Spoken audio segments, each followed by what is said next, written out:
Bonjour à tous, ravi d'être avec vous aujourd'hui. Aurélien Viers, donc directeur de la rédaction de La Provence. On a 600 000 lecteurs au quotidien. Et pour nous, bien sûr, c'est un peu crucial de viser de nouvelles générations de lecteurs. On n'est pas seulement un quotidien papier, on fait des vidéos, on est sur les réseaux sociaux, on fait un podcast, comme vous avez pu l'entendre. Et je suis ravi d'accueillir Delphine Solière-Dizarmi, directrice des rédactions de Bayard Jeunesse. Myrna Abouzed, doyenne de Jordan Media Institute. Serge Barbet, vous êtes directeur du Centre pour l'éducation aux médias et à l'information. Et enfin, Antonin Marin, cofondateur et directeur des rédactions du Crayon, je ne me trompe pas. Et vous allez nous expliquer ce que c'est. Alors, on n'a pas beaucoup de temps, donc on va essayer d'aller vite. Le thème, c'est comment intéresser les jeunes aux médias. Merci Jean-Christophe Tortora pour l'introduction. Et alors, on va commencer avec un pari un peu fou. Chez Bayard, vous voulez même intéresser les enfants à l'information et notamment à la politique. On en parle un petit peu en ce moment. Comment vous réussissez ce pari? Alors notre pari, c'est d'être vraiment au plus proche des questions des enfants en fait. Parce qu'en soi, un enfant de 6-7 ans, ça l'intéresse pas franchement ce qui se passe. C'est son actualité personnelle qui va compter. Par contre, il est dans un écosystème scolaire, familial, il entend des choses. Mais c'est pas ce qui va le passionner. Donc en revanche, si on part de ces questions et qu'on lui répond, là, on arrive à le toucher. Donc on a eu la chance de rencontrer des journalistes de Radio France qui avaient envie de travailler avec nous, avec le magazine Astrapi. Et on a créé un podcast d'infos qui s'appelle Salut l'info, qui est un hebdo. On a été quotidien pendant la période du Covid, on s'est lancé un peu dans le grand bain. Et on traite de tous les sujets, même les plus complexes. Et je peux vous dire qu'en ce moment, suivre les élections... Ça les perturbe, vous dites que ça peut les perturber, hein, la dissolution, ce qu'ils entendent auprès de leurs parents, les plus grands En de la fait, famille. ils peuvent avoir tendance à répliquer des choses qu'ils entendent dans la famille et donc à se disputer avec des copains parce que leurs parents ne seraient pas du même bord politique. Et on voit déjà des cours de récréation qui se fracturent. Voilà. Mais en fait, si on part de leurs questions, de ce qui les intrigue, pourquoi on fait ci, pourquoi on fait ça, de réexpliquer aussi l'histoire, parce que finalement, nous, on est dans un quotidien, on a des choses qu'on connaît, on a aussi des stéréotypes avec lesquels on a grandi, et les enfants n'ont pas tout ça. Ils sont vraiment à l'âge de la découverte. Donc, nous, notre sujet, c'est vraiment de partir d'eux. Et la première question qu'ils nous ont posée, c'est quoi l'extrême gauche et c'est quoi l'extrême droite? Voilà, donc Alors on a refait la réponse est l'histoire. simple. Non, on peut tout à fait faire une petite leçon d'histoire avec la position à l'Assemblée nationale. Enfin, on a plein de choses à dire et en fait, ça les intéresse vachement. On a créé un répondeur téléphonique et on peut avoir 1000 questions par semaine d'enfants à la suite de l'écoute de Salut l'Info. Puis alors, on a aussi travaillé un accompagnement pour les enseignants.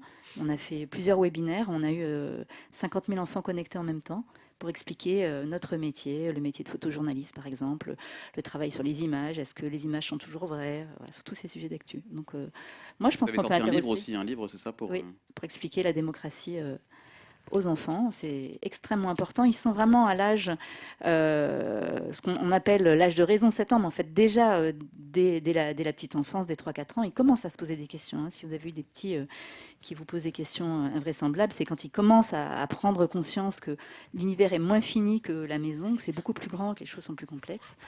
On peut déjà les accompagner dans une démarche quasiment philosophique, en fait. Vaste programme. Je crois que Delphine, vous devez partir assez vite. Alors après, on va parler des ados et des plus jeunes, des jeunes adultes aussi. Mais en tout cas, on a fait le volet enfant. Il faut commencer dès le plus jeune âge. Merci Delphine. Myrna Abouzet, qu'est-ce que vous pensez justement d'intéresser les jeunes aux médias? Comment on y arrive et sur quoi on doit les sensibiliser? D'abord, je voudrais commencer par dire que les jeunes sont très intéressés aux médias, ils sont accros aux médias. Ce qu'il faudrait faire, c'est les intéresser à l'information. C'est ce dont ils ont besoin parce qu'ils décrochent un peu et on constate à travers le monde un phénomène de news fatigue. Les jeunes ne s'intéressent pas vraiment à des sujets qui les dépassent, qu'ils ne comprennent pas, pour lesquels ils n'ont pas de contexte et ils ne perçoivent pas un avenir ou bien une possibilité de solution. Donc, ce qu'on fait, nous, au Jordan Media Institute, c'est essayer d'innover. D'abord, d'accrocher les jeunes à devenir journalistes. Donc, on a ouvert notre formation à des jeunes qui ont des spécialisations différentes, donc pas nécessairement dans Infocom ou bien dans journalisme, donc des ingénieurs, des médecins, des pharmaciens de tous bords, ils peuvent devenir journalistes et donc traiter les sujets de leur spécialisation et produire cette information et la porter au public qui est intéressé, qui veut comprendre, qui veut une information pertinente, simple, facile et rapide. Donc du coup, suivre un peu le rythme de ce qui se fait sur les réseaux. Donc c'est ce qu'on fait dans notre formation et comme disaient tout à l'heure les collègues, on essaie d'aller voir les jeunes où ils se trouvent sur les réseaux, quels sont leurs besoins insatisfaits et on essaie de répondre à ce besoin. On a intégré à notre cursus de formation en master de journalisme l'approche du design thinking, qui est plus centré sur l'utilisateur, l'usager. Qu'est-ce qu'il veut, qu'est-ce qu'il recherche, quelles sont ses attentes, et essayer de l'associer un peu à la décision éditoriale, dans le sens que être à l'écoute. On a souvent la tendance à produire un contenu qu'on pense intéressant et nécessaire pour le public. Ce n'est pas toujours le cas. Donc si on est plus à l'écoute, et en cela, nous nous sommes un peu inspirés des approches des influenceurs. Donc eux, ils sont actifs et ils s'engagent, ils sont interactifs avec le public, ils sont à l'écoute. Et ils sont prêts à produire une information sur mesure, entre guillemets, donc ce que demande le public. On va en reparler avec Antonin et Serge, mais vous parlez de design thinking. Oui. On dépend pourtant de plateformes qui ont des algorithmes propres. Donc comment vous faites pour justement percer l'algorithme et que vos contenus surnagent? Voilà, la recette, elle est classique. Nous, ce qu'on fait en journalisme, c'est être à l'écoute des autres, à l'écoute des gens et raconter leurs histoires.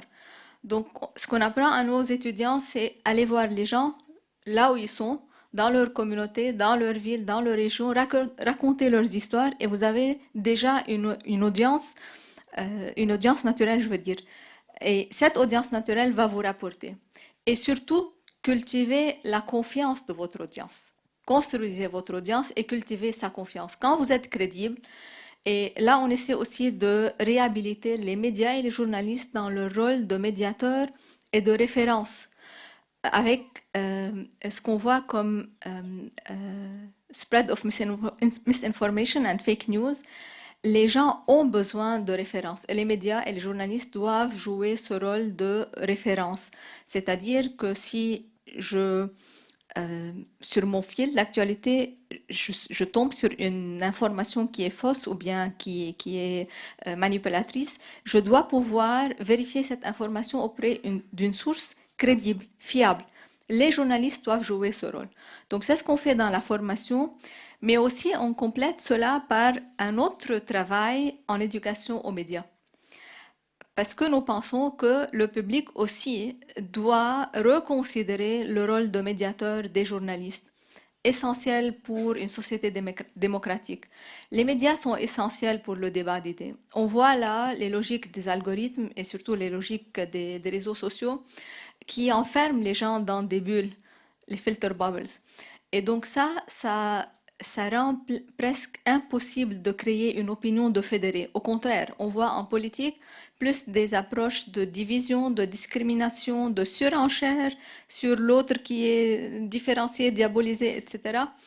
Et donc, il est impossible de fédérer. Alors que le débat est important et essentiel, et ce sont les journalistes qui peuvent animer ce débat pacifique. Merci Serge Barbet, je vois que vous opinez. Vous parlez carrément de désordre informationnel actuellement, vous pouvez nous expliquer? De désordre pour les plus réalistes, de chaos pour les plus pessimistes, de brouillard pour les plus optimistes. Voilà, donc on est quand même dans un champ lexical qui témoigne de la difficulté aujourd'hui d'avoir des repères. Et ce que vous disiez, madame, j'y souscris totalement, parce qu'on a besoin effectivement de faire société ensemble, et nous avons entre les mains des outils qui fonctionnent selon des logiques de division ou d'extrapolation des extrêmes, laissant au bord de la route finalement le sens de la nuance, le sens du consensus, de la recherche du bien commun. Et donc le travail d'éducation aux médias et à l'information, il est justement là pour donner des repères à des jeunes populations, à des jeunes générations qui sont nées à l'ère digitale et qui effectivement aujourd'hui doivent impérativement ne pas être l'objet de logique algorithmique, mais bien sujet à part entière autour de 3 notions clés, hein, de pouvoir s'informer, de s'exprimer et de s'engager. Parce qu'une démocratie, elle vit par l'engagement de ses citoyens, elle ne vit pas par la passivité de gens qui sont abreuvés finalement de sources d'informations diverses, au milieu desquelles ils ont du mal à y voir clair. Mais c'est quoi la solution? Parce qu'il y a des algorithmes, il y a des influenceurs. Maintenant, il y a le Reuters Institute qui a fait une étude et qui racontait que les jeunes croient plus et suivent plus les influenceurs, y compris sur des questions d'actualité. Donc, c'est quoi la solution? Alors, le Reuters Institute dit des choses un petit peu plus nuancées, c'est-à-dire qu'il dit qu'effectivement, une partie de la jeunesse suit des influenceurs, mais sur certaines plateformes, comme TikTok par exemple, alors que sur d'autres plateformes, ils vont suivre plus des médias traditionnels qui sont plus présents et mieux organisés. Ils sont moins sur Facebook que nous, hein. Ils sont plus sur TikTok quand même. Alors, bien sûr, ils sont plus sur TikTok, ils sont plus sur Insta, on peut parler de Meta, parce que Meta, c'est pas que Facebook. Néanmoins, Facebook reste quand même une plateforme importante en termes de présence. Mais effectivement, on est aussi sur Pour les septuagénaires, ouais, surtout. une diversification aujourd'hui des pratiques. C'est-à-dire que nous avons des pratiques informationnelles aujourd'hui qui sont tant de la part des jeunes, hein, sur les médias traditionnels, parce que nos publics, nous, vont effectivement de la maternelle à la terminale. Donc ce sont des publics qui habitent chez leurs parents. Donc les pratiques informationnelles sont calquées sur celles des parents. Donc ça veut dire que l'accès à l'information pour des publics jeunes jusqu'à un certain âge va être un combo entre finalement le JT télévisé, avec d'ailleurs un taux de confiance qui est supérieur à ce qu'ils vont voir ensuite sur les réseaux sociaux ou sur certaines plateformes. Et donc ils ont plusieurs pratiques, plusieurs modalités d'accès à l'information aujourd'hui. Et à nous de leur apprendre à savoir faire la différence, c'est-à-dire à vérifier la fiabilité des sources, parce que dans cet univers, effectivement, il y a des gens qui sont très bien intentionnés, et puis il y a des sources qui sont beaucoup plus nauséabondes. Je crois que question de taux de confiance, c'est la presse régionale qui est en tête, hein, chez tout le monde. Antonin Marin, vous êtes vous êtes cofondateur et directeur de rédaction du Crayon. Alors, vous pouvez nous expliquer quel est ce nouveau média? On parlait d'algorithmes aussi qui font monter des contenus qui ne sont pas forcément modérés. Et il y a eu plusieurs polémiques concernant le Crayon à ce sujet. Est-ce que vous pouvez nous raconter? Oui, alors le Crayon, donc on est un média de débat d'idées présent sur les réseaux sociaux principalement, donc YouTube, Instagram, TikTok, Facebook, Twitter. Et nous, aujourd'hui, on a une communauté d'à peu près 1 million de personnes si on réunit tous les réseaux sociaux et on fait plus de 40 millions de vues par mois. Notre but à nous, c'est de réunir les gens qui pensent pas les mêmes choses, qui ont des opinions différentes, et les faire se rencontrer justement pour organiser le débat démocratique. Et donc plusieurs choses par rapport à ce qui a été dit sur les algorithmes. Effectivement, aujourd'hui, on a une tendance des algorithmes à nous enfermer dans des bulles, et c'est d'ailleurs de ce constat-là qu'on a voulu créer le Crayon, en se disant, on a chacun des feeds différents, on est chacun, alors qu'on peut être, vous êtes côte à côte, et peut-être la personne qui est à côté de vous, elle a un feed complètement différent, elle a des pensées différentes, et pourtant vous avez quasiment la même vie. Et les algorithmes ont tendance à renforcer ça. Donc nous, ce qu'on a voulu proposer, c'est de se dire, ok, il y a des gens qui représentent une communauté, une bulle algorithmique, qui sont ces représentants de ces bulles-là, et ben on va les faire se rencontrer chez nous, dans un débat, où ils vont pouvoir discuter, avec modéré justement par nous, dans ce cadre-là. Et sur les algorithmes aussi, donc ils ont tendance à nous C'est pas ce informer. qu'on appelait un clash à la télé dans les années 90, tout simplement, ce que vous proposez? Notre but, c'est pas de créer le clash, mais vraiment de créer la réunion. Pour nous, un débat réussi, c'est un débat où à la fin, les gens sont tombés d'accord. Ils se sont mis d'accord sur un point. Je peux citer un exemple. On a fait un débat entre un prêtre et une réalisatrice de film X. Et à la fin, ils se sont tombés tous les deux d'accord pour arrêter la pornographie aux mineurs. Pour que les mineurs ne regardent plus la pornographie. Donc voilà. Alors, je crois que votre source d'inspiration, c'est Ardisson. Donc là, on reconnaît ça bien là. Ardisson, Ça ressemble à des recettes de la télé. Ouais, mais on a repris les codes de la télévision. Évidemment, c'est des choses qui nous ont inspirés et qu'on a regardé quand nous, on était plus jeunes. Mais est-ce que prendre deux pôles extrêmes opposés pour débattre, ça ressemble pas à essayer d'optimiser les algorithmes dont on parlait pour être à la fois bien dans la bulle, imaginons d'extrême gauche et l'autre d'extrême Non, droite? parce que si j'avais cherché à optimiser les algorithmes, justement, j'aurais pris que quelqu'un d'extrême gauche ou que quelqu'un d'extrême droite. Et là, pour le coup, j'aurais fait beaucoup plus de vues. En vrai, il suffit juste de regarder les médias, justement, qui se polarisent de plus en plus aussi sur les réseaux sociaux. Il y a des médias de gauche, des médias de droite, et il y a très peu de médias modérés, en tout cas de nouveaux médias qui sont modérés. Enfin, il y a être modéré, être au milieu. Vous êtes plutôt au milieu, quoi, entre deux extrêmes. Serge Barbet? Vous voulez que je réagisse? Oui. Entre Guy Debord, la Société du spectacle, et ce que nous dit aujourd'hui Dominique Schnapper sur les désillusions de la démocratie dans la situation dans laquelle nous nous trouvons. Je pense qu'il faut effectivement bien réfléchir à la responsabilité sociale, citoyenne, politique des médias, Et je crois qu'elle est majeure. Effectivement, est-ce qu'il façonne les opinions? On a des études qui travaillent sur l'impact réel aujourd'hui, y compris des désinformateurs sur les opinions publiques, en particulier pendant les périodes électorales. Mais globalement, sans aller jusqu'à ce degré de spécialisation, nous voyons aujourd'hui effectivement que le ring que constituent certains réseaux sociaux semble avoir pris la société dans son ensemble et qu'il y a aujourd'hui une colère, effectivement, avec une bipolarisation du débat qui doit nous interroger sur la responsabilité de chacun. Est-ce que vous considérez comme un média d'information ou une émission d'animation? Par exemple, Thierry Ardisson était diffusé sur France 2, il n'était pas journaliste, il était animateur d'un débat.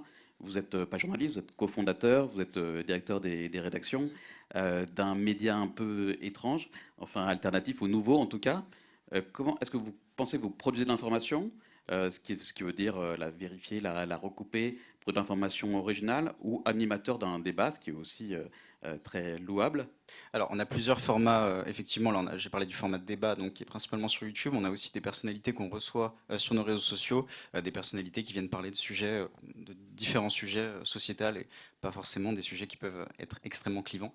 Donc, sur les émissions à part entière, aujourd'hui, on fait un fact-checking de tout ce qui peut être dit et de tout ce qui est raconté.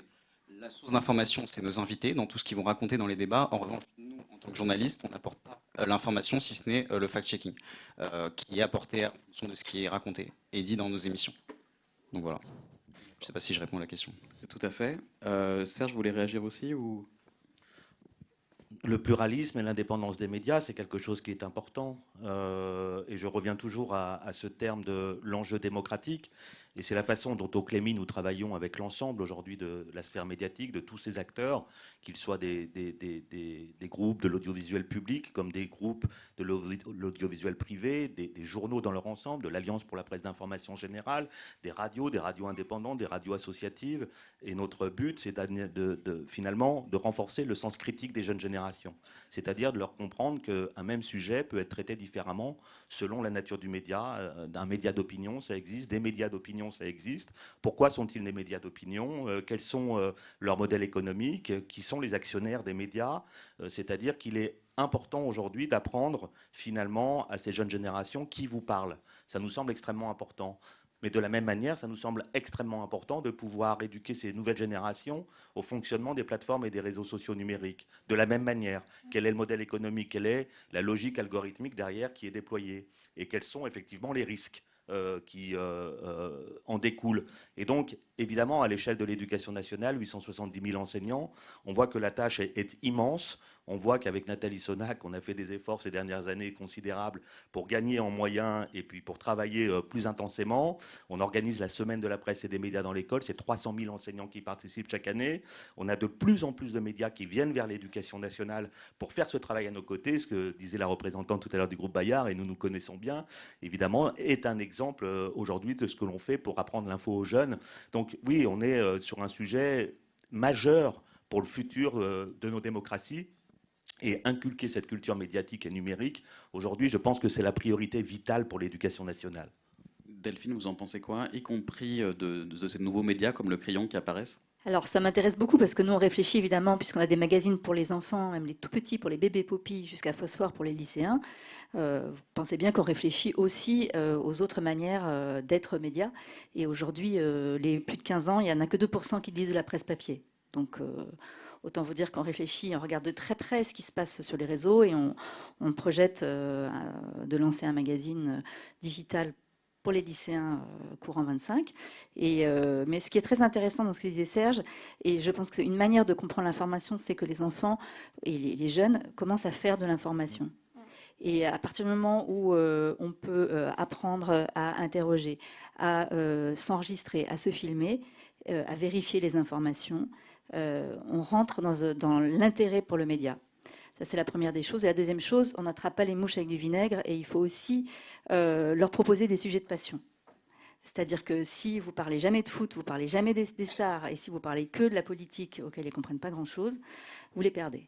Et c'est un peu ce que nous disent tous les jeunes qu'on a rencontrés, les 14-15 ans. Il faut aussi qu'on leur parle de leur sujet passion. Il faut aller les chercher, et comme disaient des intervenants du plateau précédent, il faut aller les chercher avec ce qui les intéresse. Vous opinez, Antonin Marin? Non, oui, c'est exactement ça. Aujourd'hui, on avait un Ça marche le intervenant mieux chez juste vous, avant. hein.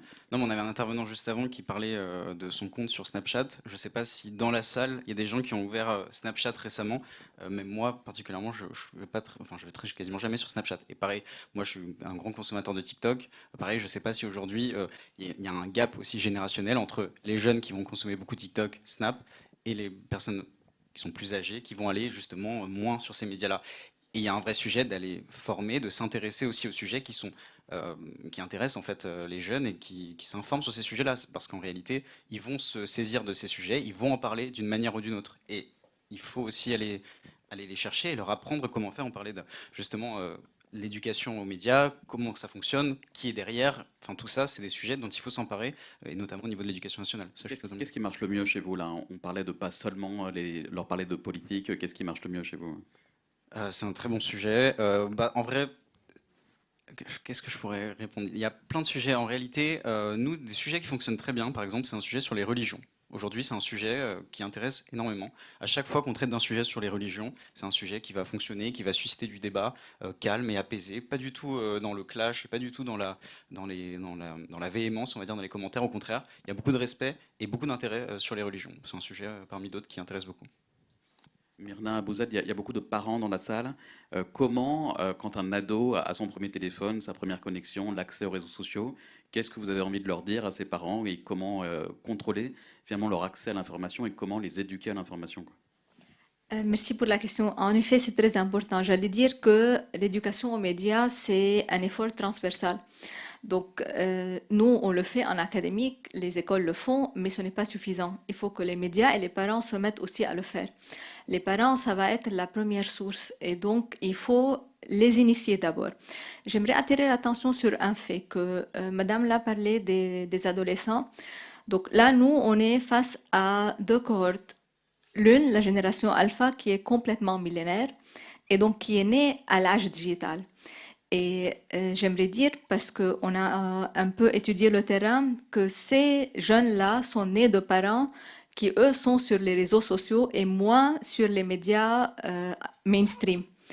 Donc, probablement, nous sommes face à une génération qui n'a jamais entendu parler, excusez-moi, du Monde, du Nahar ou d'autres plateformes habituelles que nous avons été élevés à les voir entre les mains de nos parents. Et ça change la donne complètement. Et ça nous met face à un défi. D'abord, les médias et les journalistes doivent aller à l'encontre de ces jeunes là où ils se trouvent et leur apporter l'information dont ils ont besoin. Pas seulement ce que les réseaux sont en train de leur fournir, cater à leur intérêt. Et il faut aussi que les parents contribuent à cette éducation aux médias. C'est-à-dire apprendre à l'enfant que tu n'es pas seulement consommateur, mais tu es aussi engagé et producteur d'informations. Donc, dès le jeune âge, apprendre à développer l'esprit critique. L'information que j'ai entre les mains, d'où est-ce qu'elle provient? Qui est la source? Qui est derrière? Qui l'a financée? Pour quel objectif? Qu'est-ce que je vais en faire? Réfléchir avant de partager et avant de diffuser probablement de fausses informations et produire, donc être actif. Et quand ils sont, comme le disait tout à l'heure, oui, donc comme on le disait, quand ils sont producteurs, ils s'intéressent aux médias, ils comprennent le rôle des médias et des journalistes. Et donc, ils sont plus sensibilisés à cette nécessité démocratique dans notre société.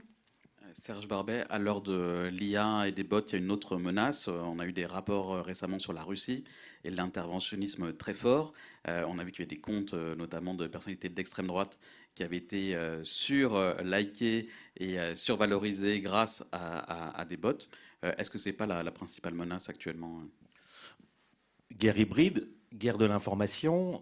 Nous sommes aujourd'hui, nous, engagés, le Clémy, dans des consortiums, et notamment un consortium européen qui s'appelle De facto, qui agit dans le domaine de la lutte contre la désinformation. Et nous avons fait ce choix parce qu'on ne peut pas aujourd'hui aborder ce sujet sans travailler ensemble, c'est-à-dire les professionnels des médias et en particulier du fact-checking, les chercheurs qui sont en pointe aujourd'hui sur ces sujets pour nous expliquer la façon dont fonctionnent effectivement ces différentes techniques de falsification de l'information, de détournement, etc. Et c'est important parce que si nous voulons former les enseignants à ces sujets-là, nous avons intérêt à travailler de cette manière. De facto est un des 14 hubs aujourd'hui en Europe qui travaille sur ce sujet. Il est piloté par l'agence France Presse, mais nous travaillons avec la quasi-totalité des médias aujourd'hui qui sont embarqués sur ce sujet-là. Et puis nous travaillons en France avec Viginum, par exemple, qui a été créé voici 2 ans, rattaché à Matignon sur la lutte contre les ingérences informationnelles étrangères. Et à cette guerre de l'information, l'éducation aux médias et à l'information répond comme étant un des éléments de la résilience informationnelle. C'est-à-dire comment apprendre à nos concitoyens à vivre finalement dans un environnement informationnel confus, voire angoissant par certains aspects, et apprendre à vivre dans ce bain-là. Parce que la différence entre une démocratie et une dictature, c'est qu'en démocratie, on ne va pas fermer Instagram du jour au lendemain, comme l'a fait Vladimir Poutine après l'invasion de l'Ukraine, un mois après, et que nous, on va respecter effectivement la libre circulation de l'information. La Chine a limité TikTok pour les enfants. Des biens et des personnes. Mais bien sûr que des stratégies sont à l'œuvre très importantes, mais pour nous, il est important à la fois de pouvoir réguler, de pouvoir informer, éduquer, tout en préservant nos droits fondamentaux, parce que ce n'est pas en les supprimant que nous parviendrons à des solutions durables. On l'a vu d'ailleurs avec des débats extrêmement vifs sur la position à tenir au moment de la suppression de Russia Today ou autre. Nous, Russia Today, Éducation nationale, ils nous ont appelés tout de suite en disant on a des super programmes d'éducation aux médias, on voudrait travailler avec vous. Quand j'étais en Lituanie, en 2018, et que je leur ai cité cet épisode, j'avais 200 profs en face de moi qui ont explosé de rire en disant mais écoutez, nous, la guerre de l'information menée par le Kremlin, c'est 2 à 3 campagnes hebdomadaires, ça vous arrivera demain et vous allez en prendre plein la figure parce que vous n'êtes pas prêts. Là, c'est hallucinant ce qui s'est passé, faire monter le compte de Jordan Bardella avec des bots, etc. Non mais c'est dingue. En 2018, donc si vous voulez, je suis saisi par effectivement la puissance aujourd'hui de l'information, quand entre les mains effectivement d'intérêts particuliers, de fondamentalisme ou d'extrémisme, effectivement c'est une impuissante l'information. Donc nous parlons de choses extrêmement importantes. C'est-à-dire que l'information n'est pas un bien de consommation comme un autre. Elle structure aujourd'hui effectivement la façon de penser d'un certain nombre de jeunes, de générations, qui sont effectivement biberonnés aujourd'hui à l'identitarisme, à la question de la religion, à un certain nombre de questions. Et puis finalement, on va pouvoir laisser de côté des enjeux tout à fait fondamentaux que d'aucuns récupèrent aujourd'hui en disant la défense de la République, la lutte contre le racisme et l'antisémitisme, c'est important, je m'en occupe. Sauf que quand plus rien n'a de sens et que tous les repères sont tombés, on peut effectivement croire la parole du dernier qui a parlé. Donc l'enjeu est effectivement aujourd'hui tout à fait saisissant et elle est cette menace de la guerre informationnelle extérieure, mais elle est aussi à l'intérieur de nos frontières. Antonin Marin, avant Facebook et Twitter, sur Facebook et Twitter, les médias dominaient la conversation, la lançaient en tout cas. C'est plus du tout le cas avec Snapchat, avec TikTok, avec Instagram. C'est quoi la réponse à donner pour donner du sens, éduquer les jeunes à l'information? Comment on peut faire?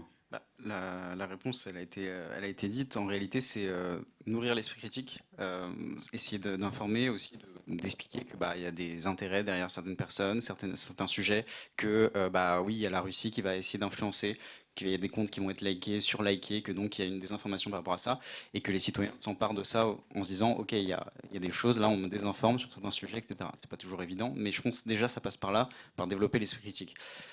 Après, sur les questions algorithmiques, ce qui fonctionne pas, en réalité, les algorithmes, aujourd'hui, il n'y a pas de... En tout cas, moi, je vois pas ça comme un grand secret, etc. J'ai juste l'impression que les algorithmes fonctionnent en fonction de ce que les gens veulent majoritairement voir, parce que le but d'une plateforme, c'est que la personne reste le plus longtemps sur la plateforme. Donc, fondamentalement, il faut que la personne soit satisfaite de...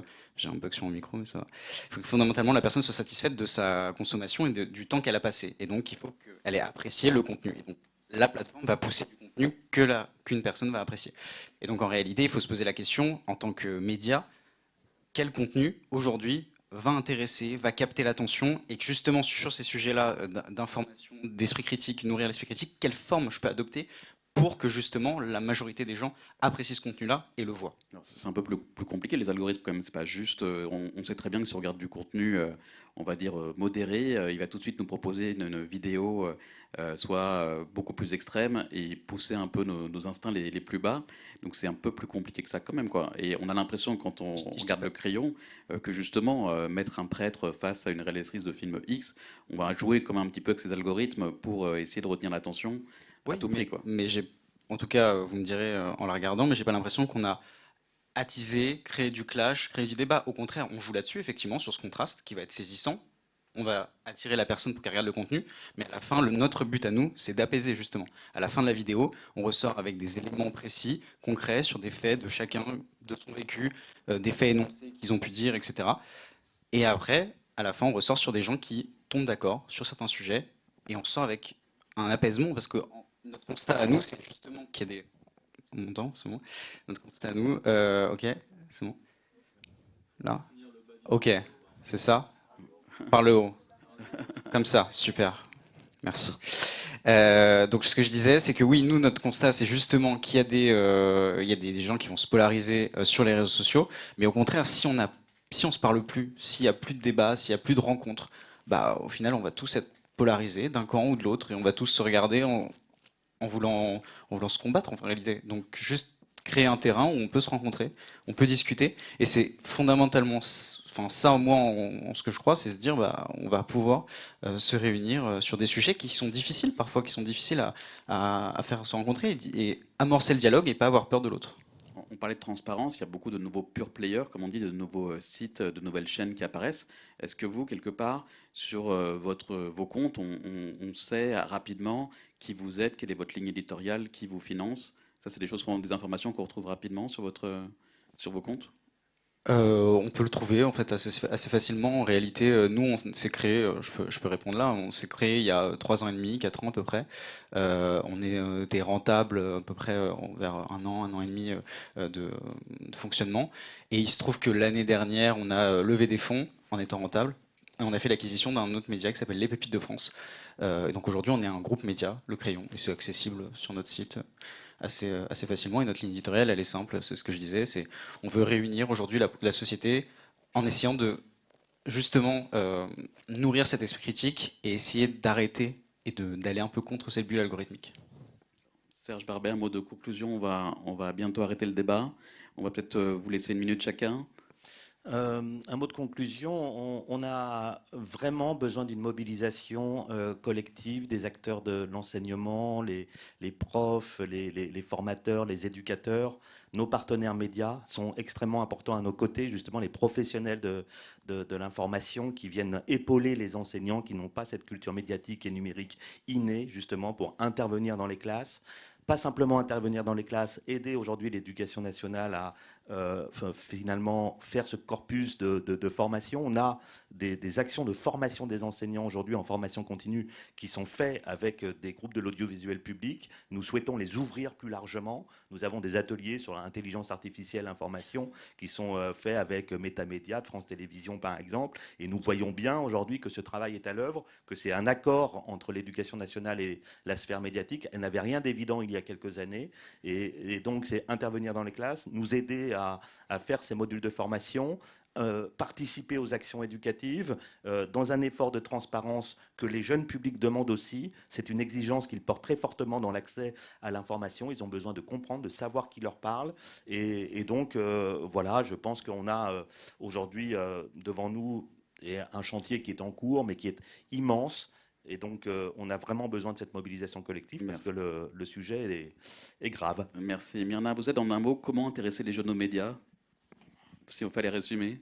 Voilà, donc aller à leur rencontre et leur fournir l'information qu'ils cherchent dans les formats qu'ils cherchent. Et il faut connaître que cette génération, elle est plus dans le multitasking.